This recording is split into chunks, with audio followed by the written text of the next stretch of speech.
সরকারের কর যদি দেওয়া লাগে বাৎসরিক দেওয়া লাগলে দেবো, সুবিধা হবে, সব জায়গায় চলতে পারবো, সারা গাড়ি চালাতে পারবো, ধরা পাগলা চলবে না। ট্রাফিক পুলিশ আমাদের যদি না ধরে তাহলে আমাদের জন্য সুবিধা হবে। এটা তো একটা সুযোগ পাই যাবে, অতিরিক্ত সুযোগ, কারণ আমরা কর দিতেছি, আমরা যেভাবে ইচ্ছা এভাবে চালাতে পারি, কোনো সমস্যা নেই তো।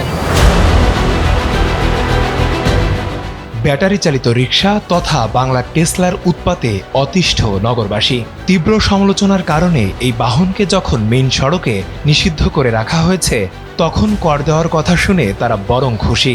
চালকরা ধরে নিয়েছেন সরকারকে কর দেওয়া মানেই বৈধতা পাওয়া। সম্প্রতি মোটরসাইকেল ও অটোরিকশা থেকে কর নেওয়ার ঘোষণা দিয়েছে সরকার। প্রশ্ন উঠেছে, কর আরোপের মাধ্যমে তাহলে কি ব্যাটারি চালিত রিকশাকে বৈধতা দেওয়া হচ্ছে? উত্তর যাই হোক, বৈধতা পেয়ে যাচ্ছি মনে করে অটোরিকশা চালকরা বেশ খুশি। সরকারের কর যদি দেওয়া লাগে বাৎসরিক দেওয়া লাগলে দেবো, সুবিধা হবে, সব জায়গায় চলতে পারবো, রোডটা ফাঁকা পাবো, এই সরকারের উদ্যোগটা ভালোই। কি সুবিধা মানে সারা গাড়ি চালাতে পারবো, ধরা পাগলা চলবে না, করবে না। যদি বছরে 2000 টাকা নেয়ও তাও আমার সুবিধা। সরকার যে সুবিধা দিছে এটা যদি কার্যকর হয় তাহলে দেখা গেছে ট্রাফিক পুলিশ আমাদের যদি না ধরে তাহলে আমাদের জন্য সুবিধা হবে, আমরা সব জায়গায় চলা পারুম, যেতে পারুম। আমার নাম্বার যদি দেয় যে আমরা ঠিক মতো ভালো মতো চলামো, যে আমার তো সমস্যা না। মানে এইভাবে তো আরো আমার ডর ভয় লাগে চলাইতে, যে কোন জায়গায় ধরে না ধরে। সরকারের এই সিদ্ধান্ত রাজধানীবাসীর মধ্যে নতুন উদ্বেগ সৃষ্টি করেছে। তারা বলছেন এই সিদ্ধান্ত হতে পারে আত্মঘাতী। ব্যাটারি চালিত রিকশা এমনিতেই কাউকে তোয়াক্কা করে না। কর দিয়ে রাস্তায় নামলে তারা হবে চূড়ান্ত বেপরোয়া। ব্যাটারি চালিত এটা আমার সবসময় সব দিকে ক্ষতি হইতেছে, যেমন কারেন্টের ক্ষতি হইতেছে, রাস্তার যে একটা যানজটের তৈরি হইতেছে, এটাও হইতেছে।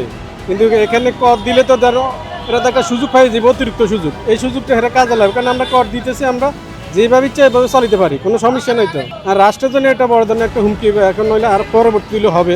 অটোরিকশা অনুমতি দেওয়া উচিত না, বাট হচ্ছে অটোরিকশা অনুমতি বা ভ্যাট ট্যাক্স না বাড়িয়ে হচ্ছে অটোরিকশা পরবর্তীতে অন্য কোনো যানবাহন যেটা হচ্ছে সমাজের জন্য ভালো, ওইরকম একটা যানবাহন বের করা উচিত। এদিকে প্যাডেল চালিত রিকশা চালকদের মধ্যে বেড়েছে দুশ্চিন্তা। এমনিতে ব্যাটারি চালিত রিকশার চাপে তাদের আয় তলানিতে। তবে প্যাডেল চালিত রিকশা চালক বলছেন, সরকার যদি কর আরোপের মাধ্যমে ব্যাটারি চালিত রিকশাকে বৈধতা দেয় তাহলে আমরাও সেদিকে ঝুঁকবো। অটো রিক্সা চললে আমাদের তো ক্ষতি এবং দেশের ক্ষতি।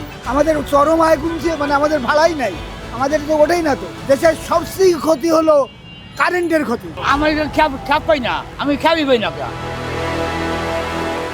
একদিকে ঢাকাতে বেড়ে চলেছে ব্যাটারি চালিত রিকশার সংখ্যা, অন্যদিকে প্রায়শই ঘটছে দুর্ঘটনা, সাথে তো রয়েছে যানজট। সরকারের এমন সিদ্ধান্ত সাধারণ মানুষের মধ্যে তৈরি করেছে উদ্বেগ। বিশেষজ্ঞরা বলছেন, ব্যাটারি চালিত রিকশার উপর অগ্রিম আয়কর আরোপের ক্ষেত্রে সরকারকে আরও কৌশলী হওয়া উচিত ছিল।